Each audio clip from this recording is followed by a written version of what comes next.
Assalamualaikum warahmatullahi wabarakatuh. Saya Nisa Cantika Laura dengan NIM 4255690, dosen pengampu Bapak Dr. Saripudin MPDI. Di sini saya akan mempresentasikan mata kuliah Ulumul Hadis yang berjudul Pengertian Hadis dan Sunnah.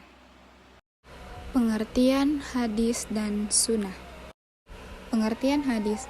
Hadis adalah segala sesuatu yang disandarkan kepada Nabi Muhammad SAW, baik berupa perkataan, perbuatan, ketetapan atau persetujuan, maupun sifat-sifat atau fisik dan akhlak, yang diriwayatkan oleh para sahabat dan perawi setelahnya. Bentuk-bentuk hadis. Yang pertama, hadis qauliyah atau perkataan. Hadis yang berisi ucapan Nabi Muhammad SAW yang diriwayatkan oleh para sahabat. Contohnya, sabda Nabi tentang niat dalam beramal. 2. Hadis fi'liyah atau perbuatan. Hadis yang menjelaskan apa yang dilakukan Nabi Muhammad SAW seperti tata cara beliau sholat, puasa, atau haji. 3. Hadis takririyah atau persetujuan. Hadis yang menunjukkan persetujuan Nabi Muhammad terhadap perkataan atau perbuatan sahabat. Artinya, suatu perbuatan dilakukan di hadapan Nabi dan beliau tidak melarangnya, sehingga hal itu dibenarkan. 4. Hadis wasfiyah atau sifat. Hadis yang menerangkan sifat-sifat Nabi. Yang pertama, sifat fisik, misalnya penampilan beliau. Yang kedua, sifat akhlak, misalnya kejujuran, kelembutan, dan kesabaran. Fungsi hadis ada 4. Yang pertama, menjelaskan ayat Al-Quran atau bayan ataupun tafsir. Yang kedua, menguatkan hukum dalam Al-Quran atau ta'kid. Yang ketiga, menetapkan hukum yang belum dijelaskan dalam Al-Quran atau tasyri'. Yang keempat, memberi contoh praktik ajaran Islam. Pengertian sunnah. Sunnah adalah jalan hidup, tuntunan atau kebiasaan Nabi yang menjadi pedoman bagi umat Islam, baik Nabi Muhammad dalam ibadah, akhlak maupun muamalah. Bentuk-bentuk sunnah ada 4.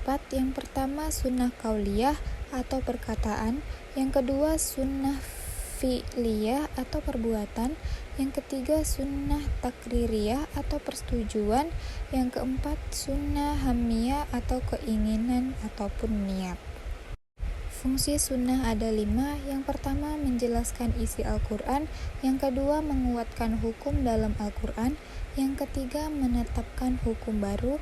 Yang keempat, menjadi teladan kehidupan. Dan yang kelima, sumber pembentukan akhlak. Perbedaan hadis, sunnah, khabar, dan atsar. Yang pertama, hadis. Hadis segala sesuatu yang disandarkan kepada Nabi Muhammad, baik berupa perkataan, perbuatan, ketetapan, maupun sifat beliau. Fokusnya pada riwayat tentang Nabi. Yang kedua ada sunnah. Sunnah segala tuntunan jalan hidup dan praktik Nabi Muhammad yang menjadi pedoman umat Islam. Fokusnya pada teladan dan ajaran yang diikuti. Yang ketiga ada khabar. Kabar, berita atau riwayat yang lebih umum bisa berasal dari Nabi, sahabat maupun tabi'in, tidak khusus hanya dari Nabi. Yang keempat, atsar, riwayat yang berasal dari sahabat atau tabi'in, bukan langsung dari Nabi Muhammad SAW.